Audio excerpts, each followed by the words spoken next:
یہ کہتا ہے کہ رات کے ایک پہر میں مکہ سے مسجد اقصی چلا گیا اور وہاں سے 7 آسمانوں کے پار۔ واہ، کبھی مسجد الاقصی گیا ہی نہیں تو پھر ایسی باتیں کیوں کر رہا ہے؟ چلو بھی آج اس کی پول کھولتے ہیں۔ جب محمد رسول اللہ صلی اللہ علیہ وسلم میں راج سے لوٹ کر مکہ کی زمین پر آئے تو انہوں نے کچھ چھپایا نہیں، کچھ گھمایا نہیں، کچھ بڑھایا نہیں، جو دیکھا سچ سچ بتا دیا۔ انہوں نے کہا، مجھے ایک ہی رات میں مسجد حرام سے مسجد اقصی لے جایا گیا، پھر آسمانوں میں بلایا گیا۔ بس اتنا کہنا تھا کہ مکہ کے مشرک ہنس پڑے۔ انہوں نے کہا، ایک ہی رات میں؟ یہ کیسے ممکن ہے؟ یہ سوال سفر کا نہیں تھا، یہ ایمان کا امتحان تھا۔ مشرکوں نے سوچا اس بات کو جھوٹ ثابت کیا جائے۔ انہوں نے رسول اللہ صلی اللہ علیہ وسلم سے کہا، اگر تم سچ کہتے ہو تو مسجد اقصی کا حال بتاؤ۔ اور یہیں پر اللہ کی مدد آئی۔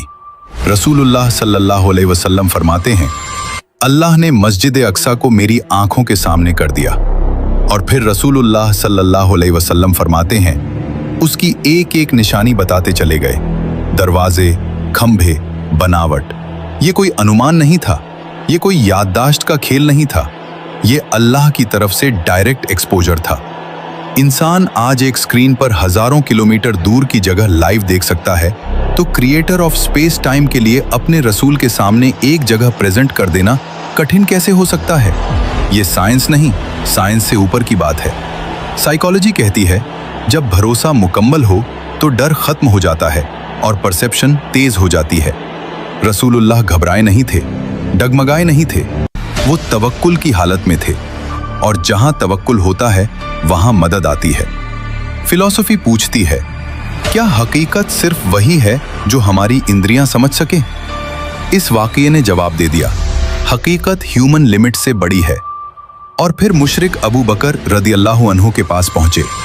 انہوں نے کہا، کیا تم جانتے ہو تمہارا ساتھی کیا کہہ رہا ہے؟ ابو بکر رضی اللہ عنہ نے پوچھا، کیا یہ بات انہوں نے کہی ہے؟ جب جواب ملا ہاں، تو ابو بکر رضی اللہ عنہ نے کہا، اگر یہ بات رسول اللہ صلی اللہ علیہ وسلم فرماتے ہیں تو یہ سچ ہی ہوگی۔ یہیں سے انہیں کہا گیا الصدیق۔ یہ واقعہ ہمیں یہ نہیں سکھاتا کہ سب کچھ دیکھنا ضروری ہے، یہ سکھاتا ہے کہ کس پر یقین کیا جائے۔